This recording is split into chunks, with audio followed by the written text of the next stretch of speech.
Сайн байцгаана уу? Манай дараагийн дугаар ороход бэлэн болсон байна. Энэ удаагийнхаа дугаараар та бүхэндээ хүний санаанд жоромгүй нэгэн маш харамсалтай эргийн тухай ярьж өгөхөөр бэлдсэн байгаа. За ингээд шууд бичлэгээ эхэлцгээе. За энэ бүхэн бол 2009 онд Аризонад болсон үйл явдал.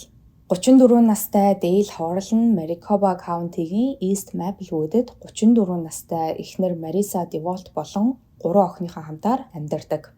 Дейлийн 3 охиных нь хамгийн том нь Марисагийн охин. Мариса анхныхаа нөхрөөсөө салаад ганцаараа охиноо өсгөж явах явцдаа Дейлтэй танилцсан дотносож удалгүй хурмаахийн хамтдаа амьдрах болсон байдаг. За 2009 оны 1-р сарын 13-наас 14-нд шилжих шөнийн 2 цаг 45 минутанд шуурхай албаны 911 утсанд нэгэн дуудлага ирсэн. Энэхүү дуудлага нь Марисагаас ирсэн дуудлага болж таарсан.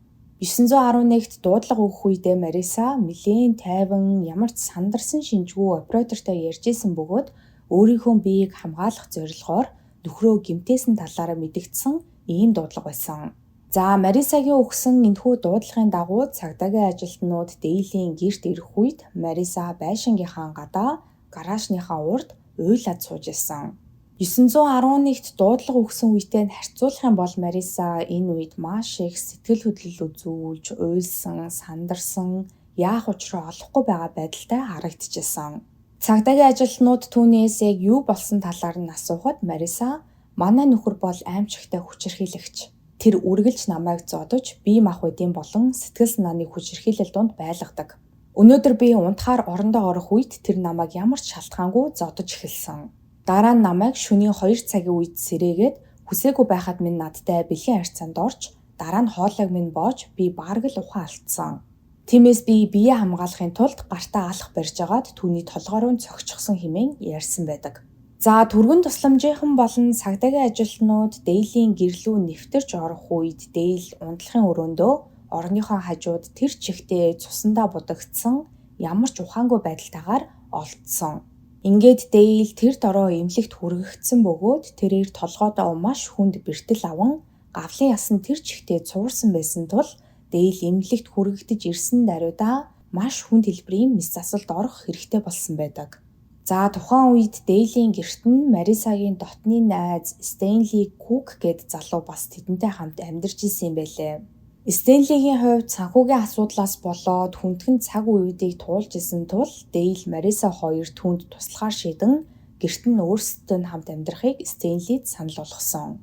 Тэгэхээр ер нь бол Стэнли яг л тэр гэр бүлийн нэг гишүүн шиг л байсан гэсэн үг. Дейл Мариса хоёрын охтууд нь хүртэл Стэнлиг авга ах гэж дууддаг, түүнтэй маш дотно. Мариса анхны мэдүүлэгтээ хэлэхдээ би биеэ хамгаалах зорилгоор Дейлийг алхаар толгойд нь хэд хэдэн удаа цохих үед Стэнли гаднаас орж ирэн намайг болиулсан хэмээн мэдүүлэгтээ ярьсан байдаг. Ингээд Мариса болон Стэнли хоёроос хоёулангаас нь мэдүүлэг авахаар мөрдөгчд тэднийг хилцээр авчирсан. За Стэнлигийн хувьд тэрээр нэлээд олон жилийн өмнө мотоцикл унж яваад хосолд орон тархиндаа хүнд гэмтэл авснаас болоод ямар нэг цочирдом үйл явдал тохиолдох үед тэр болсон үйл явдлыг буцаад сандаггүй тийм эмгэгтэй юм бэлээ. Тиймээс тухайн орой яг хэрэг гарах үед болсон үйл явдлаас Стэнли юуг нь санахгүй байгаа талаараа мөрдөгчдөд хэлсэн байдаг. Угаасаа Дейлийг алхаар толгойд нь цохин гэмтээсэн хүн бол Мариса гэдг нь тодорхой болчихсон. Дээрээс нь Мариса өөрөө ч үүнийгээ хүлээн зөвшөөрч исэн тул мөрдөгчдөд Стэнлиг барьж хорих ямар ч үндэслэл бол байгаагүй. Тиймээс түүнийг удалгүй суллаад явуулсан.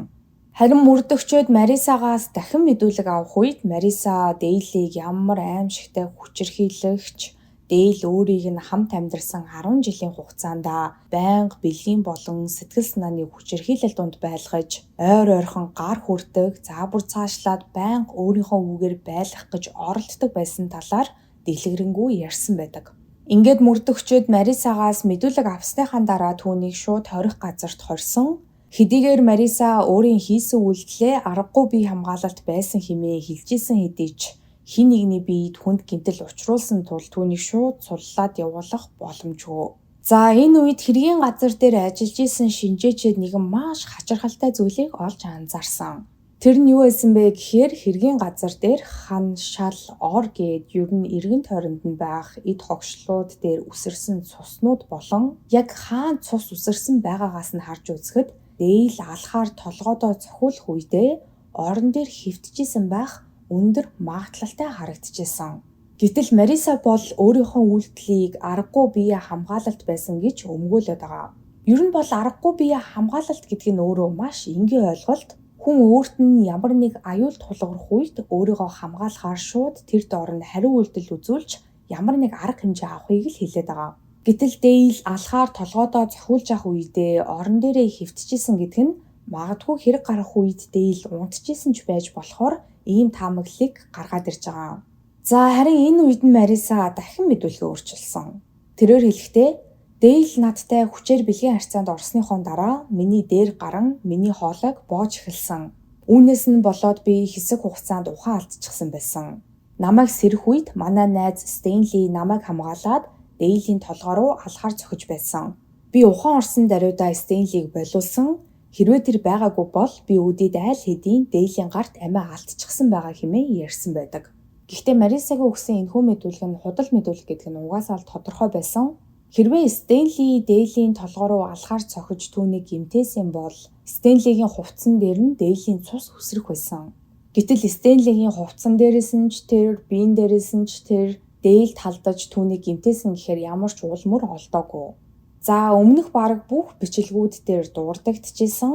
Ихэнх тохиолдолд сэжигтэн шүүхэд барьцаа төлбөр төлөөд шүүх хурлаа хүртэл суллагдаж болдог. Шүүхээс энэхүү төлөх ёстой барьцаа төлбөрийнх нь мөнгөн дүнгэн бол цаанаас нь заагаад өгчөгдөг. Сэжигтэн яг ямар хэрэгт сэжиглэгдэж байгаа гэдэг дээр нь үндэслээд энэхүү барьцаа төлбөр нь янз бүр байдаг. Гэтэл 56 настай Алан Флорес гэх нэгэн эрэгтэй Марисагийн барьцаа төлбөрийг нь төлөөд хорих газраас суллуулад авчихсан. За энэхүү Алан Флорес гэх эрэгтэйг Марисагийн эргэн тойрных нь хүмүүс Марисагийн нас барсан хойд аавынх нь найз залуу гэдгээр нь мэддэг. Мариса эргэн тойрныхоо хүмүүст Аланыг гей буюу ижил хүснээс сонирхдог. Тэгээд бүр нас барчихсан хойд аавтай нь хосын харилцаатай байсан хэмээн ярьдаг байсан. Гэхдээ ер нь Дэйлч тэр Марисагийн найзууд нь ч тэр хинэн ч Марисагийн хойд аавыг ямар хүн байсан талаар нь бол сайн мэдэхгүй. За хэдийгээр Мариса барьцаа төлбөрөө төлөөд суллагдсан ч гэсэн мөрдлөгийн үйл ажиллагаа бол мэдээж үргэлжилсээр байсан гэдэг нь ойлгомжтой. Ингээд мөрдлөгийн явцад мөрдөгчд өөр нэгэн хачирхалтай зүйлийг олж илрүүлсэн нь хэрэг гарахаас ердөө 12 хоногийн өмнө Мариса Дэйлд амь насны даатгал хийлгүүлсэн байснаас гадна хэрвээ Дэйл ямар нэг байдлаар амь насаа алдах юм бол Мариса Дейлийн амь насны даатгалаас нь $500,000 авахаар ийм гэрээ хийсэн байсан гэдгийг нь мөрдөгчд олж мэдсэн. За ямарваа нэг хэрэг дээр аллах үлдэх болсон гол учир шалтгааныг нь олж илрүүлэх нь маш чухал байдаг. Хэрвээ сэжигтэнд аллах үлдэх ямар нэг шалтгаан байгаагүй гэж үзвэл сэжигтнийг гэмт хэрэгтэн гэдгийг батлах ерөнхийдөө жоохон хэцүү болдог гэж хэлж болно.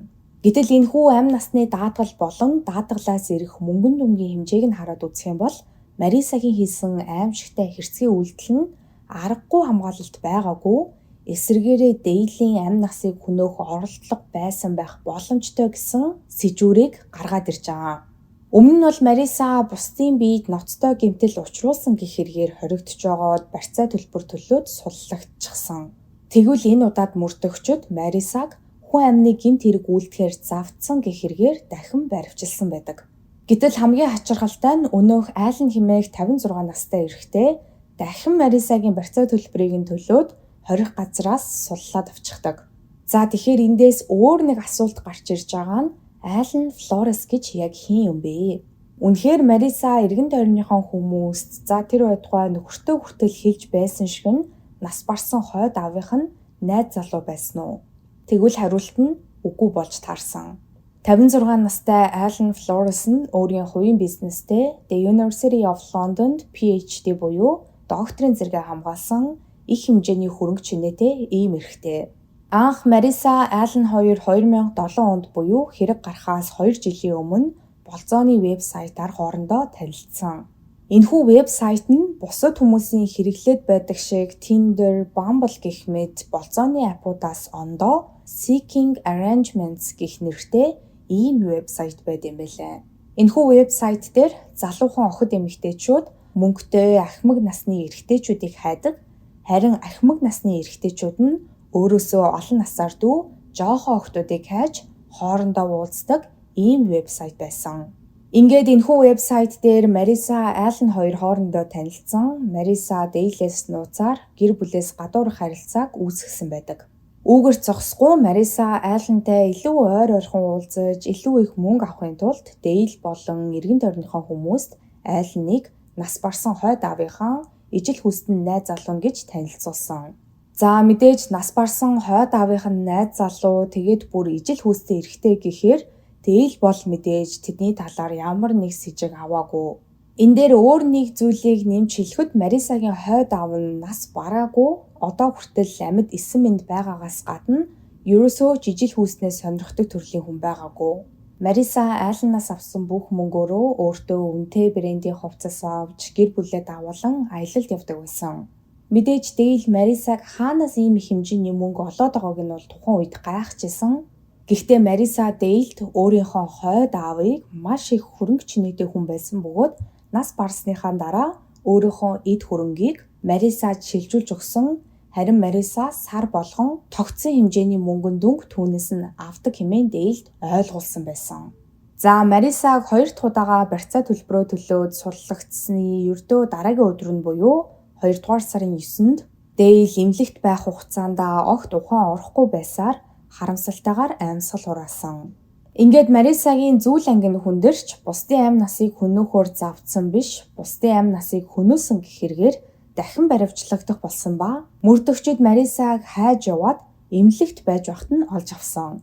За яагаад Мариса эмнэлэгт ирээд хэвтчих вэ гэсэн чинь өмнөх өдрийнхөө орой Мариса гадаад дасгал хийн гүйж явж байгаад нэгэн үл таних этгээдэд зодуулан эрүүндээ болон хөлөндөө гэмтэл аван эмнэлэгт хүргэгдэж ирсэн нь энэ байсан. Марисагийн хэлж байгаагаар бол үүрлүү нь яг ямар этгээд халдсан гэдгийг харж чадаагүй. За гэхдээ Марисагийн энэхүү нөхцөл байдал нь бол мэдээж Марисаг хүн амны гэмт хэргийн сэжигтнээр баривчлагдахад нь ямар нэгэн нөлөө үзүүлээгүй. Мариса тэр дороо эмнэлэг дээрээс баривчлагдсан байдаг. Тэрээр баривчлагдсан даруйдаа дахин мэдүүлэг өгсөн. Бидний мэдж байгаачлан Мариса өөрийн найз Стенлигээ Дейлийн өвхөлд буруутгахаар оролцсон. Гэхдээ энэ нь бол амжилт олоогүй. Тиймээс Мариса анх өгсөн мэдүүлгийнхээ дагуу Дейл бол аимшигтай хүчирхийлэгч байсан. Энэ бол аргагүй биеэ хамгаалалт, би тухайн үед өөрийн ухаанаа алдчихсан байсан хэмээн гүрээсээр л байсан. За мөрдөгчдийн дараагийн хийсэн зүйл бол Марисагийн нууц амраг Алленаас мэдүүлэг авах байсан. Алленаас мэдүүлэг авах үед Аллен бараг юу ч яриагүй, мөрдөгчдөд ямар ч мэдүүлэг өгөөгүй. Тиймээс мөрдөгчүүд Аллены гэрт нэгжлэг хийх зөвшөөрөл гаргуулж аваад гэрт нь нэгжлэг хийж үзсэн бөгөөд компьютер дээрээс нь насанд хүрсэн хүмүүс, насанд хүрээгүй хүүхдүүдтэй бэлгийн харьцаанд орж байгаа насанд хүрэгчдийн кинонуудыг олсон. За Аллен энэхүү бичлэгүүдийг яг ямар замаар яаж олж авсан гэдг нь бол тодорхойгүй. Гэхдээ насанд хүрээгүй хүүхдүүдийн бичлэгүүдийг өөрийн компьютер дээрээ хадгалж исэн энэхүү үйлдэлдээ хуулийн хариуцлага хүлээх нь бол тодорхой байсан. Харин энэ үед нь мөрдөгчүүд түүнтэй тохиролцоо хийсэн байдаг. Мөрдөгчдийн зүгээс Аллены авах ялын хэмжээг хөнгөрүүлж өгнө. Харин Аллен шүүх хурлын үеэр Марисагийн эсрэг өөрийн мэдэж байгаа бүх зүйлсээ ярьж гэрчийн мэдүүлэг өгөх ийм тохиролцоо эзэхсэн. За ингээд Марисагийн шүүх хурал 2014 онд эхэлж хамгийн ихэнд Аллен шүүх дээр гэрчийн мэдүүлэг өгсөн байдаг. Тэрээр хэлэхдээ Мариса бид хоёр Марисагийн нөхөр Дейлээс нууцаар гэр бүлээс гадуурх харилцаанд байсан гэдэг нь үнэн. Би Марисад санхүүгийн туслалцаа үзүүлж харин Мариса оронд нь миний хүссэн бүх зүйлсийг хийдэг байсан. Эхэндээ бүх зүйл хэвээ үргэлжиж байсан ч Марисагийн надаас мөнгө авах хугацаа нь илүү ойрхон болж авах мөнгөнийх нь хэмжээш гэсэн ихссэн. Тиймээс би түүнд хандан одооноос эхлээд би чамд зүгээр л мөнгө өгөөд байхгүй, чи авсан мөнгөө надад буцаагаад төлөх хэрэгтэй. Би чамд хизээч хамаагүй тусалж болно. Гэхдээ энэ нь зүгээр өгч байгаа биш, би чамд мөнгө зээлүүлж байгаа гэсэн үг хэмээн би түүнд тайлбарласан. Гэхдээ Мариса надаас мөнгө авахаа зогсоогоогүй. Түүний өрн баг багаар өссөөр $362,000 болсон. 2008 оны 12 дугаар сарын 31-нд би түүнд зээлүүлсэн мөнгөө буцааж авмаар байгаа талаараа хэлэхэд Мариса надад хэдхэн хоног хүлээч гэсэн хариу өгсөн. Дараа нь хэд хоногийн дараа Мариса надад нөхрийнхөө нэр дээр амь насны даатгал хийлгсэн талаараа ярьж явах үед нь би шууд л түүнийг юу сэдэд байгаа гэдгийг нь гадарлаж эхэлсэн. Гэтэл яг л миний бодож ирснээр Мариса нөхрөө хөнөөхөөр оролцсон байсан. Би түүний барьцаа төлбөрийг нь төлөөд 2 ч удаа хорих газраас суллуулж авсан гэдэг нь үнэн. Учир нь би түүнд хайртай. Түүнд тусламж хэрэгтэй байгаа үед би үргэлж түүнд туслахаар хичээдэг. 2 дахь удаагаа суллагдсныхаа дараа Мариса надаас өөрийг нь хүлэнд нь буудаж өгөхийг гуйсан. Хэрвээ хүнд хэмжээний бэртэл авч чадах юм бол өөрийнхөө даатгалаас мөнгө авах боломжтой хэмээн надад үүнийгээ тайлбарлсан. Гэхдээ би татгалцсан. Харин Мариса надаас тэгвэл ядаж өөрийг нь алхаар цохоод гэмтээгээд өг гэж гуйсан тул би түүнийг дагаж угаалгын өрөөнд ороод эрүү рүү болон хөл рүү нь алхаар цогсон. Дараа нь Мариса өвчин намдах юм давхарлаж угаад дасгалын хувцас өмсөөд харин би жолоо барьж түүнийг дасгал хийдэг парк дээр нь буулгаж өгсөн хэмээн аль нь мэдүүлэг өгсөн байдаг. Тэгэхээр сүүлд баривчлагдахтаа Мариса эмнэлэгт хэвтчихсэн нь бас л жүжиг байсан болж таарч байгаа. Тэрээр даатгалынхаа компаниас мөнгө авахын тулд өөрийгөө ийхүү гэмтээсэн байсан. За дараагийн шүүх хурал дээр гэрчийн мэдүүлэг өгсөн хүн бол Марисагийн өмнөх найз залуу болох Travis хэмээх залуу. Мариса өмнө нь Риси Кап гэх нэрээр стрипер буюу тайч үзүүлбэр үзүүлдэг байсан юм байлээ. Яг энэ үедээ Travis-тай үерхдэг байсан. Гэтэл Мариса хэрэг гарахаас хэдхэн сарын өмнө Travis-тай холбогдсон Дейл өөрийг нь хэрхэн хүчирхийлдэг талаар болоод ямар хэцүү амьдралыг тууж байгаа талаараа Travis-т ярих болсон. Ингээд удалгүй Мариса Travis-аас хүчирхийлэгч нөхрийг нь эвтэйхэн зохицуулаад өгчхөөр хүн мэдэхгүй үз хэмээн асуусан байдаг. Харин Travis тэдний энэхүү асуудалд нь орооцолдохыг огт хүсээгүй. Тийм болохоор Марисагаас холбоогоо тэр дорн тасалсан. За үүний дараа Мариса Дейл хоёр явж байгаад Travis-тай санамсаргүй байдлаар таарсан юм байлээ. Дейл энэ үед Travis-тай гар барихаар гараа сунгахт нь Travis хариуд нь би эмэгтэй хүнд гар хүрдэг новчнуудтай гар барьдаггүй хэмээн Дейлд хэлсэн. Харин Дейл Travis-ийн энэхүү үгэнд нь маш их гайхсан, яг юу яриад байгааг нь ойлгоогүй тийм царай гаргасан байдаг. Travis шүүх хурлын үеэр хэлэхдээ Дейлийн тухайн үед гаргасан царайны хувирлыг нь хараад энэ залуу Марисад гар хүрдэг хүн бол биш юм байна. Дахиад л Мариса уртны адилаар худал зүйлс яриад явж байгаа юм байна хэмээн бодсон талаараа шүүх хурлын үеэр ярьсан байдаг. За шүүх хурал дээр гэрчийн мэдүүлэг өгсөн дараагийн хүн бол Марисагийн найз Эми байсан. Тэрээр хэлэхдээ би хэсэг хугацаанд Дейл Мариса хоёрын гэрт нь тэдэнтэй хамт амьдарч исэн. Дейл Марисаг хүчирхийлэх нь байтугай түүн рүү дуугаач өндөрсөгдгүй хүн.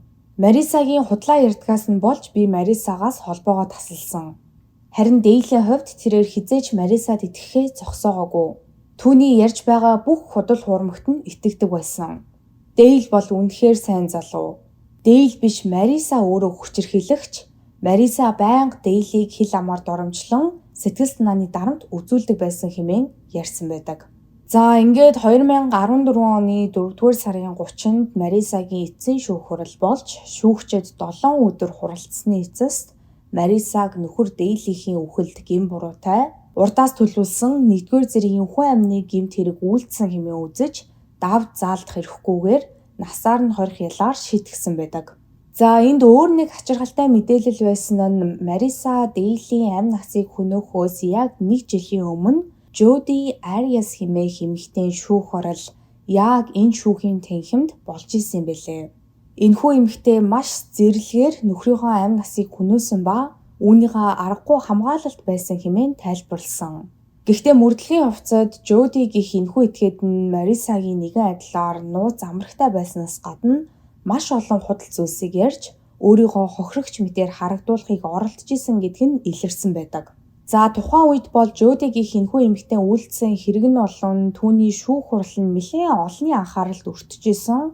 Марисагийн зохиосон энэхүү бүх худал хуурмаг зүйлсийг харахад Jody гэх энэхүү эмэгтэйн хэрэгээс санаа аван энэхүү хэрэгээ үйлдсэн байх магадлалтай хэмээн шинжээчид үздэг юм байна. Гэхдээ энэ нь бол яг 100% батлагдаагүй. Jody гэх энэхүү эмэгтэй ч гэсэн давд заалдах эрхгүйгээр насаараа хоригдох ялаар шийтгүүлсэн байдаг. За та бүхэн маань бас энэхүү хэргийн талаар юу гэж бодож байна? Өөрийн хувийн бодлоо доор сэтгэл хэсэгт үлдээж бусадтайгаа мөн хуваалцаарай. Өнөөдрийн та бүхэндээ ярьж өгөхөөр бэлдсэн бичлэг маань энэ түрээ дуусж байна. Миний оруулдаг бичлэгнүүд таалагддаг болвол лайка дараарай, subscribe дараарай. Хажууд нь байгаа хонхон дээр дарах юм бол намаа шинэ бичлэг хийх болгонд та бүхэнд мэдээлэл очих болно шүү. Ингээд дараагийн 7 хоногийн мягмар гарагт шинэ дугаараар уулзтлаа. Түр баяртай.